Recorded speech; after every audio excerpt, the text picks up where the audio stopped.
everyone. I'm Leslie Hill with the FBI. Our press conference will start shortly.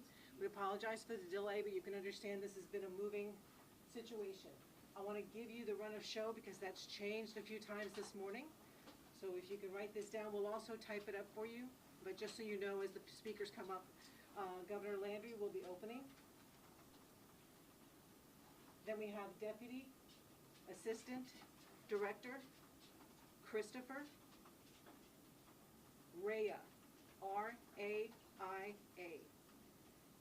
He is of our counterintelligence division. And then I believe the SAC of ATF, Joshua Jackson. And then Mayor Latoya Cantrell. How do you spell Christopher? C-H-R-I-S-T-O-P-H-E-R. Thanks. What is our estimated start time now? Approximately 10 to 15 minutes. Will they take questions? They'll take questions, but I ask that, especially of the law enforcement, I ask you to be respectful. We are running late, but they do have other things. We expect maybe to be able to take one question with a follow-up. Do you mean total? No, no, no, no, no, Okay. no, obviously not. And the Louisiana State Patrol, their director, he's not going to be. Yeah, you want to put on the other Louisiana State Police at this point, State Police. no, the colonel at this point is not going to speak because we're trying to provide you the people who have active roles right now in where this investigation is going. Thank you. Okay? Thank you. All right. Ray is with FBI. He's the Deputy Yes, Assistant please. Director of With Counterintelligence. the FBI. Yes, Thank for the FBI. Thank you. Thank you. Okay.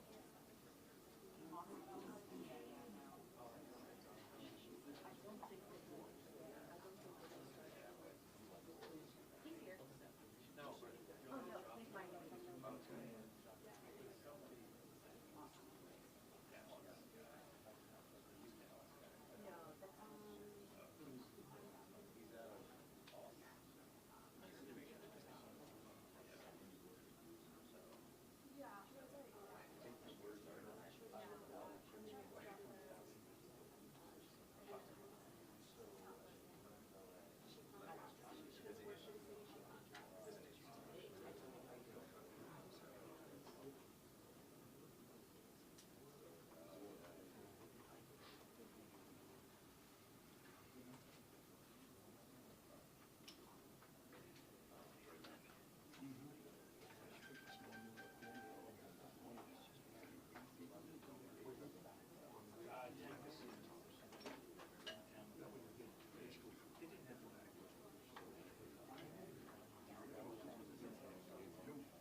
Mic check, mic check.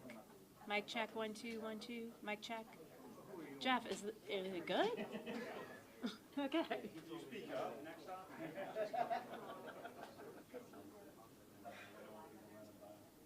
I'm hoping you would sing. Oh, yeah, I just.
Hello, everyone. I did get mistaken earlier for being part of the governor's office, but I'm not. I'm not. I'm not. Thank you so much. All right. Thank you, everyone.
or that they should delay paying or something. Another day. Oh, okay. Yeah, she said that she delayed it one day. Correct.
We good?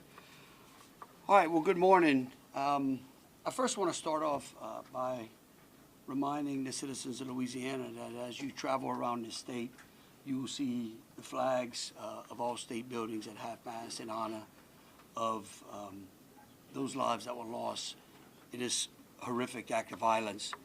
I also think that it's important to remember that what happened yesterday was akin to those who are old enough to remember jigsaw puzzles.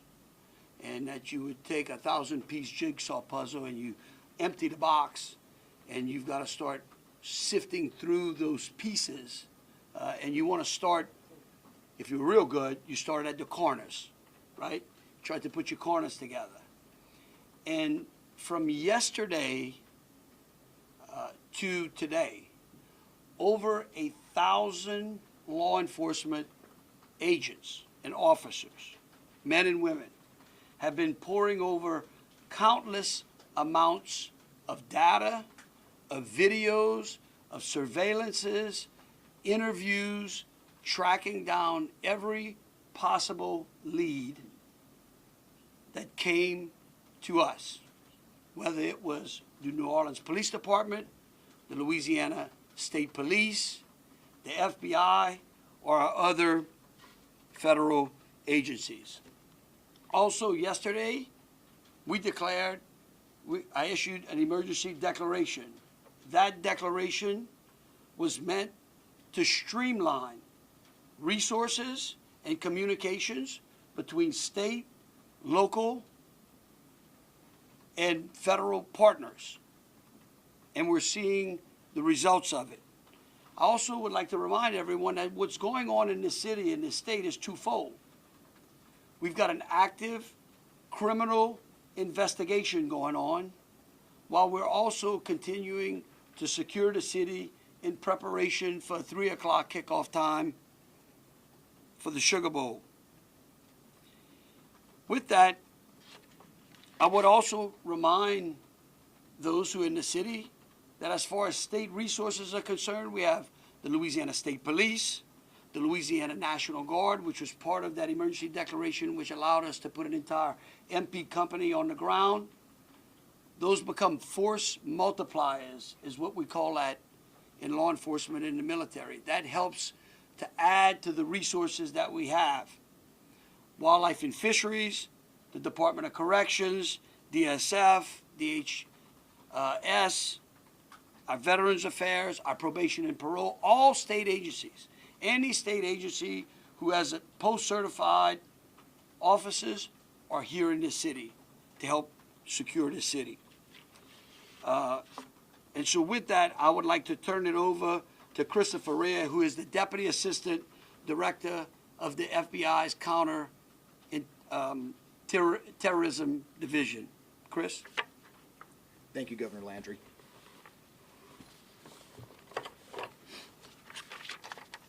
Good morning. I am FBI Deputy Assistant Director Christopher Rea. I'm from our Counterterrorism Division at headquarters. I'm also joined by Assistant Special Agent in Charge Alethea Duncan from our New Orleans office, who you heard from yesterday. I'm here to discuss not only the latest investigative information we have here in New Orleans, but I'll also let you know about other investigative activities outside of the state. I first, and most importantly, want to send our deepest condolences to the victims of this horrific attack and their loved ones. 14 innocent victims were killed in this senseless attack, and at least 35 are injured. We cannot ease the grief people in this community and across the nation are feeling at this time, but rest assured, we stand with you and in support of you. All the resources, and I'm going to go into that a little bit later, all the resources of the FBI are being focused on tracking down every piece of evidence, every lead, every interview, every potential lead we've got. While I won't be able to answer all your questions today, my goal is to be as forthcoming as possible with you on what we've uncovered so far. First and foremost, let me be very clear about this point. This was an act of terrorism. It was premeditated and an evil act. This was obviously a critical incident, and with that, lots of information and tips come pouring in from law enforcement, first responders, and the public. We have been aggressively running down these tips and information. As you all know, that takes time, and we will continue to do so until every lead has been followed through on. This investigation is only a little more than 24 hours old. So I ask you to keep in mind that as I go through some of the specifics later. But at this point, currently, and this is another fact I want to be clear on, we do not assess at this point that anyone else involved in this attack except for Shamsa Din Jabbar, the subject you've already been briefed on. A little bit about what the FBI is doing. So we are surging people and assets to the area from across the region and across the nation. Special agents in multiple field offices across the country have been deployed and are assisting with potential aspects of this investigation and following up on every lead. Additional teams of special agents, professional staff, and victim specialists continue to arrive to provide more investigative power and assistance to the victims and their families. We've also forward deployed a number of our critical incident response group assets, including members of our hostage rescue team, special agent bomb technicians, and crisis management coordinators. In addition, we have deployed more evidence response technicians to continue to process the various scenes that we have. So far, we have received just over 400 tips from the public, and that information is being followed up on both here in New Orleans and across the country. Some of the tips are here in New Orleans, and there are other tips in other states across the country that we are following up on. The FBI team and our law enforcement partners here are also reviewing hundreds of hours of surveillance and other video from both the French Quarter and other locations. As for a timeline, at this point, investigators believe Jabbar picked up the rented F-150 in Houston, Texas on December 30th. He then drove from Houston to New Orleans on the evening of the 31st, and he posted several videos to an online platform proclaiming his support for ISIS. There were 5 videos posted on Jabbar's Facebook account, which are time-stamped beginning at 1:29 a.m. and the last at 3:02 a.m. In the first video, Jabbar explains he originally planned to harm his family and friends, but was concerned the news headlines would not focus on the, quote, war between the believers and the disbelievers, end quote. Additionally, he stated he had joined ISIS before this summer. He also provided a will and testament.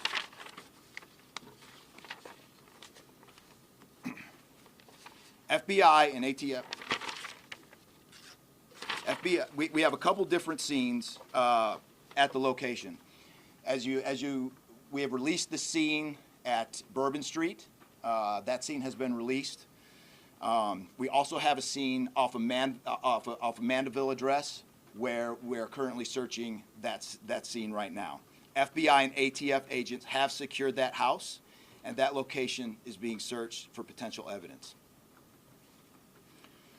On New Year's morning, Jabbar opened fire after ramming through a blocked-off area of Bourbon Street, used his truck as a weapon to run over the victims. Teams of specially trained victim specialists, again, as I said, are on the ground here in New Orleans, assisting survivors of the attack and loved ones of the deceased.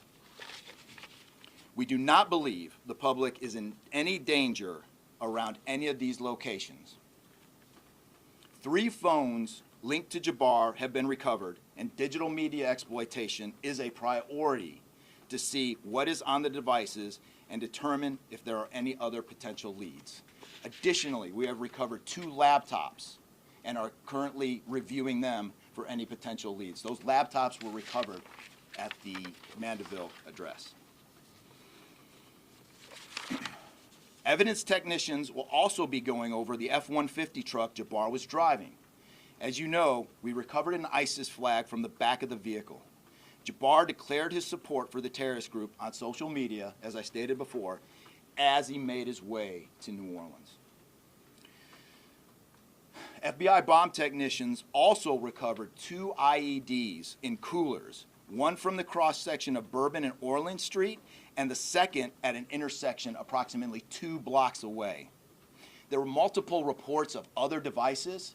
Those reports turned out to be misinformation or not actual functioning devices. Those are the only 2 devices that we've been able to recover that were functional. Both devices were rendered safe on scene.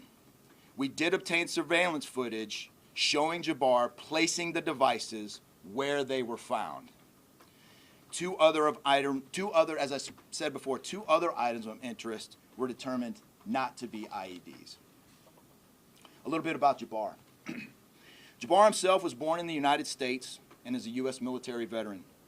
We are looking in everything in his life. While we have interviewed many people who know Jabbar, we still need to talk to others. Whether you know Jabbar personally, worked with him, served in the military, or saw him in New Orleans or Texas, we need to talk to you. You may not think you have relevant information, but what you know could tie in to one of our investigative leads.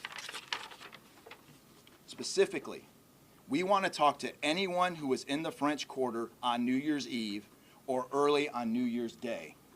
That includes people spotted near one of the 2 IEDs on Bourbon Street. The IED was inside a cooler, and many people stopped and looked at the cooler and then continued on their way. Let's be clear, again, we do not believe at this point these people are involved in this incident in any way. We want to speak to them as witnesses and want to know what they saw and when. I went down to the crime scene last night. It is very hard to put into words what it looked like and how difficult it was to see.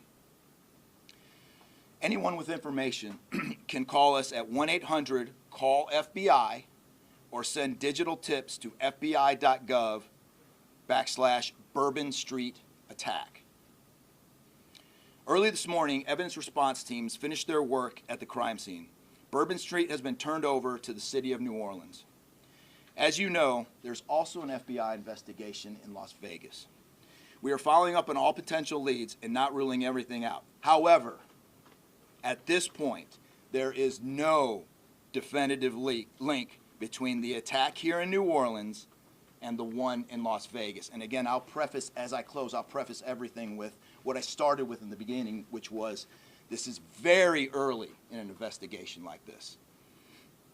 Again, our thoughts and prayers are with the victims of this tragedy and everyone impacted across the country. They remain at the heart of our investigation. I also, although I've only been on the ground here a short time, I also want to express a sincere appreciation for our partners here, which include the U.S. Attorney's Office, HSI, ATF, the New Orleans PD, the Louisiana State Police, the Governor's Office, and countless others. At this point, I'm going to turn it over to the Special Agent in charge of ATF here, Josh Jackson.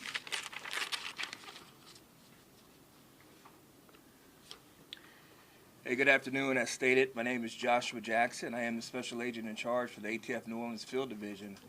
And ATF's primary mission is preventing, reducing, and solving violent crime throughout the United States and abroad. Solving part is the focus of this investigation. ATF resources that have been brought to bear to the city and to focus with our federal, state, and local partners have been our national response team. We spoke about the scene that's still being processed now. The national response team of ATF is a team of certified fire investigators, certified explosive specialists, fire engineers, electrical engineers. These folks will give us additional investigative leads to help the investigative team identify what happened at the location in Mandeville and identify how that fire started and move the investigation forward from there. Additional resources that ATF has brought to bear into the city is our ATF Special Response Team. This is a tactical team capable of handling any sort of enforcement operation. This team is deployed, on set, and ready for the Sugar Bowl today. This team is also made available to the Louisiana State Police and also New Orleans Police Department to assist with any efforts that they may have during this period. Additional resources, as the governor alluded to, he executed executive powers and had an emergency declared to where ATF was able to tap in to Emergency Support Function 13 resources. This allowed us to bring additional explosive detection canines so that we can safely sweep the city and safely sweep the Super Bowl in preparation for the game today. These resources will still be in the city as we lead up to the Super Bowl and through Mardi Gras. These type of ATF resources will be here. The last resources ATF has brought to bear, and probably the most important one, is our victim witness coordinators. These folks come in and they provide resources to the victims and the family members that have suffered greatly during this tragedy. The entire city hurts, but the victims and the family members are in need of resources and care long after this investigation wraps up. This time next year to be hard for the families and friends who suffered during this event. So our victim witness coordinators are working with the FBI, the City of New Orleans coordinators to provide resources to these folks out here. And as we move forward, ATF will be committed. We will work with the investigative team moving this investigation forward, but also we'll be here to make sure the city is safe and prepared as we move into the Super Bowl. And with that, I'm going to turn it over to our mayor of this great city, New Orleans. Madam Mayor. Thank you so much. Thank you so much. Well, good morning once again. And I just want to just echo my thank yous to the unified command of our law enforcement partners and at every single level, federal, state, and governor. Governor, thank you for your partnership. Yeah, thank you. I also want to thank the residents and the visitors of the city of New Orleans for your patience, for your support, and most of all, your prayers. Our hearts and prayers continue to go out to the victims' families, and the city of New Orleans, we're resilient. And as I stated on yesterday, my focus in terms of a priority has been on our victims. As you heard, that yes, the FBI was able to clear Bourbon Street. And what that meant also for me in this city was that we were able to remove our victims, identify them, and notify their families. Real reverence. They mattered, the families matter, and matter to the city of New Orleans. In addition to that, I want to just thank again our federal partners in Washington listening to my plea personally for the additional resources to allow for the scene to be cleared, and again, attending to our victims. I walked by each one, and I did the sign of cross in my own way, because reverence, again, is important. So while we have been able to have Bourbon Street returned back to the city of New Orleans, and the due diligence has been done, that then allowed me to give the go-ahead to begin the cleaning of Bourbon Street. That started happening in the morning about 2 a.m. It was completed before 8 a.m. this morning. But that has really set the tone, I would say, and with the confidence that I have in the law enforcement partners, all of the resources that have been activated, how we have made sure that safety continues to be our top priority, how our assets have been deployed strategically, again, for the safety and the protection of our visitors and our residents in the city. And because of that, the confidence is there to reopen Bourbon Street to the public prior to game time today. The first order will be to allow for vendors to come in and service the businesses. That's important in order for us to stand up activation, as you know, Governor. And so with that, I want to reassure the public that the city of New Orleans is not only ready for game day today, but we're ready to continue to host large-scale events in our city because we are built to host at every single turn. I want to, again, thank all of those who responded to the FBI's call for information and tips. As you heard, that has been useful. Continue to do that. The investigation is still active and absolutely under the FBI's leadership. We will continue to operate and cooperate as we always have. So I want to also thank all of our partners for the added resources for victim and crisis management. We know that that's, again, important. Working with our partner, the Greater New Orleans Foundation, we have set up a fund for our victims' families for not only today but into the future. As you heard, this is going to be a long process for our people. So with that, the city of New Orleans, and with all of my confidence, we are ready. And we could not get here, again, without the unified presence, support, and cooperation. We are stronger together, and I want to say again, thank you so much. Thank you, Governor.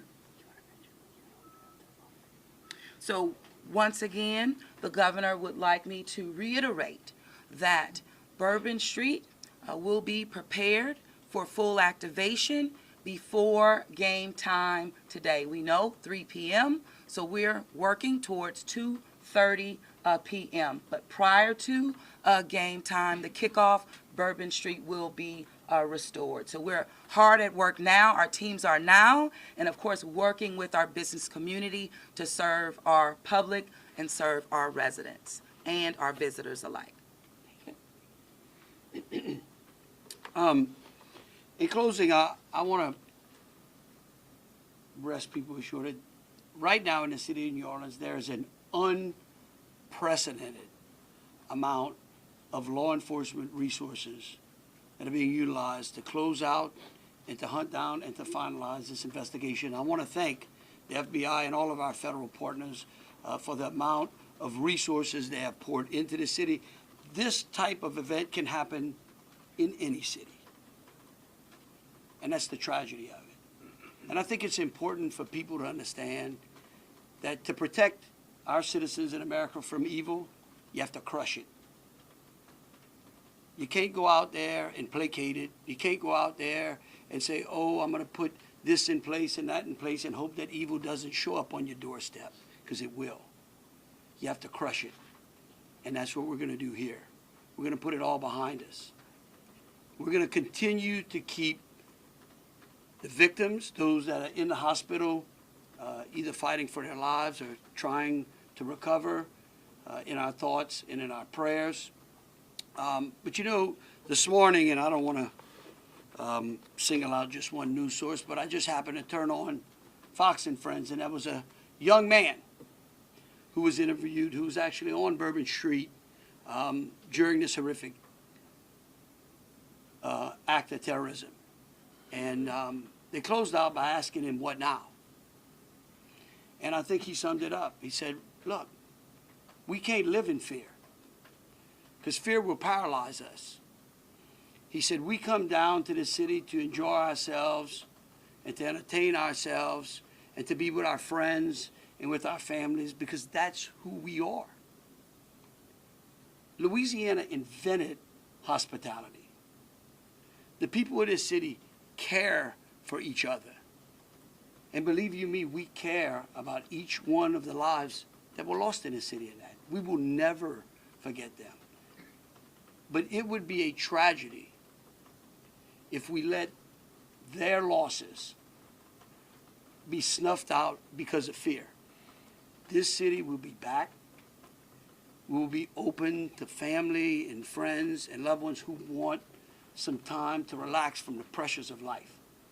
And so today, we're going to have us a sugar bowl. We're going to enjoy ourselves. We're going to keep those, again, who have lost loved ones in mind. and we're going to get on to the business of this city and this great country. With that, I'll take any questions. Governor, this is for you and the Assistant Director. The message has really changed since yesterday. Yesterday, the FBI said that people should be vigilant, that he did not act alone, that he likely had help, and now you're coming out the very next day and saying he was a lone wolf, everything is safe, the game moves on, everybody had a good time. How can you be so sure just 12 hours later? Well, we're going to bring him up, all right? But here's what I want to remind everyone. Like I was a deputy sheriff, right? I worked in a jail. I worked on the street. I worked on the interstate. I served warrants. I can tell you. Look, in today's world, I get it. Information, we get information like that.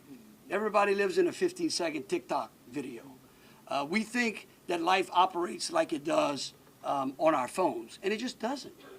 Information changes. In fact, that's why we ask the media for patience. We get information, like I said, no one dumps 1,000-piece jigsaw puzzle and puts it together in 5 seconds. Okay?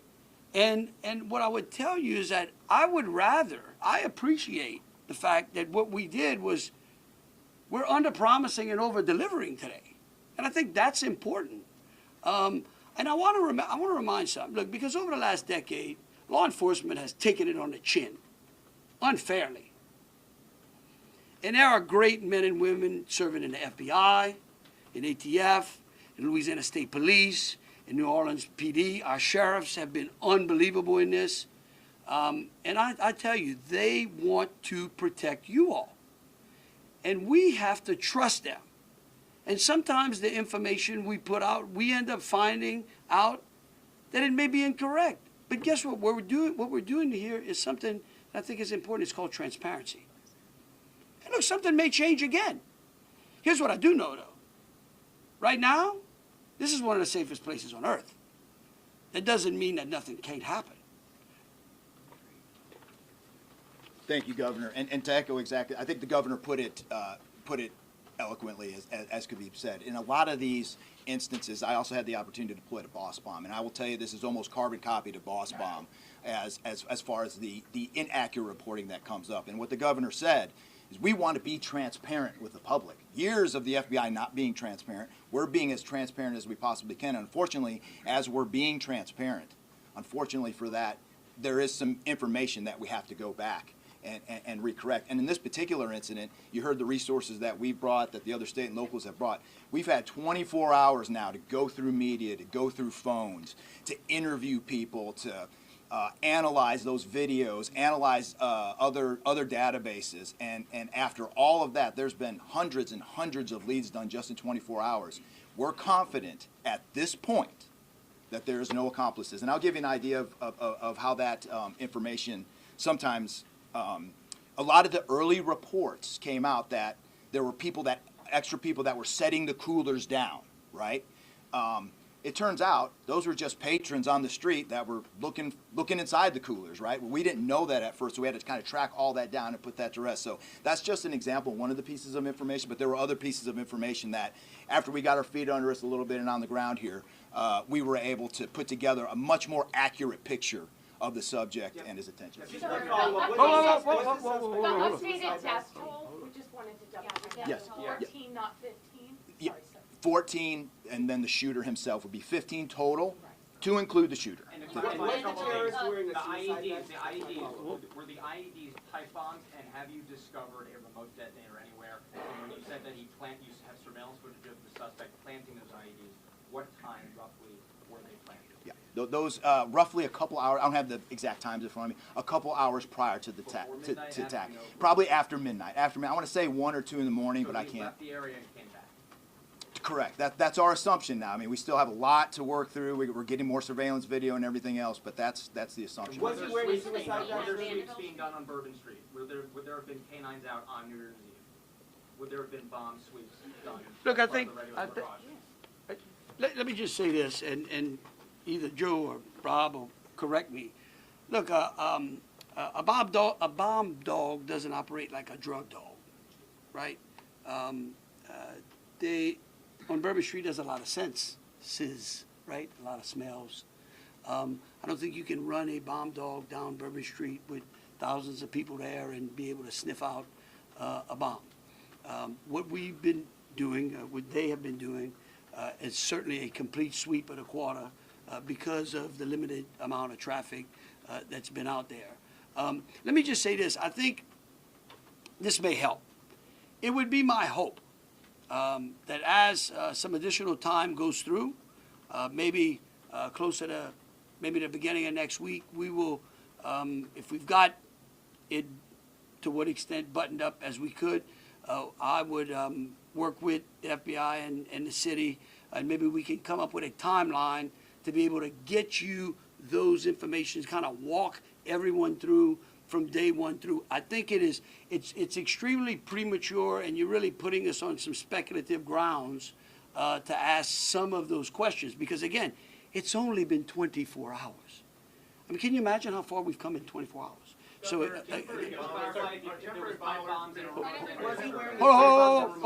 we'll go one at a time. What is being done to make Bourbon Street safer tonight than it was New Year's Eve? Are temporary bollards being brought in to block off the street, and why weren't those used on New Year's Eve? Well, look, here's what I'm going to say.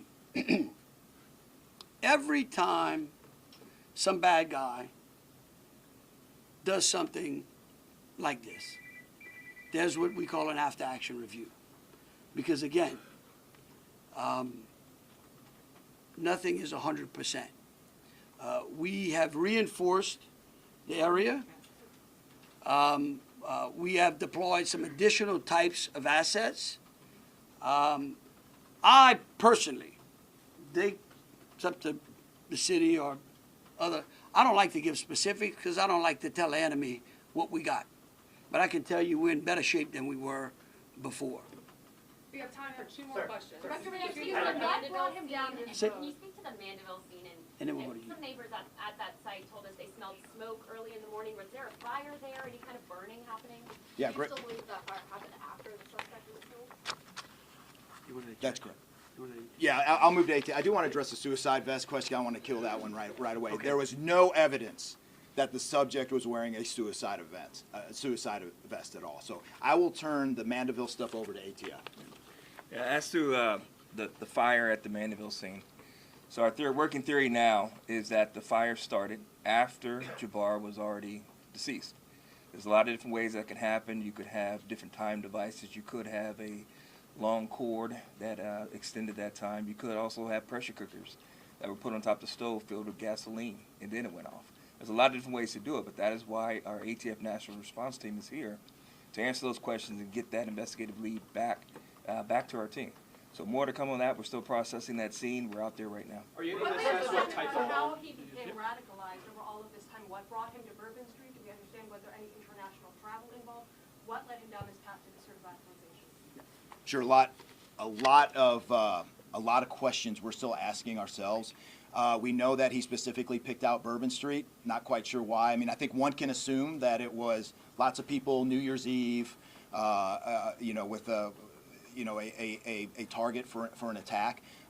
That's the stuff in the coming days as far as that path to radicalization that we're really going to be digging into and making a priority of. So what I can tell you right now is that he was 100% inspired by ISIS, and so we're digging through more of the social media, more interviews, working with some of our other partners to ascertain just how to ascertain a little bit more about that connection. Oh, we're gonna do one more. Kate. Right there.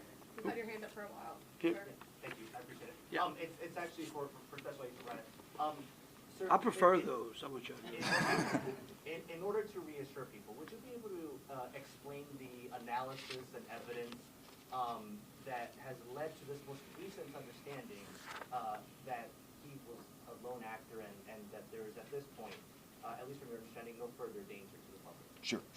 I think a lot of that, multiple interviews, the hundreds of interviews that we've conducted so far, the social media review that we've done of his accounts, by my count now, the 5 devices we have, the 3 cell phones and the 2 laptops, been able to initially triage or go through that, and there is just nothing to indicate through call records, through anything on those devices, through interviews, through anything in our systems, that he was aided in this attack by anybody. And again, I have to caveat, like the governor said, it's just 24 hours into it. And that could change, but right now, we've got a much better picture and much more confidence on what we were dealing with than we were just 24 Mayor, hours what's ago. your- All right, look, thank y'all so very much. Again, we are going to try to get y'all as much information as possible, so any additional information will be put out through press releases. Thank you so very much. Moving forward, are we Mayor. gonna be making Bourbon Street a pedestrian only, or are we gonna be allowing cars to drive through? For pedestrian.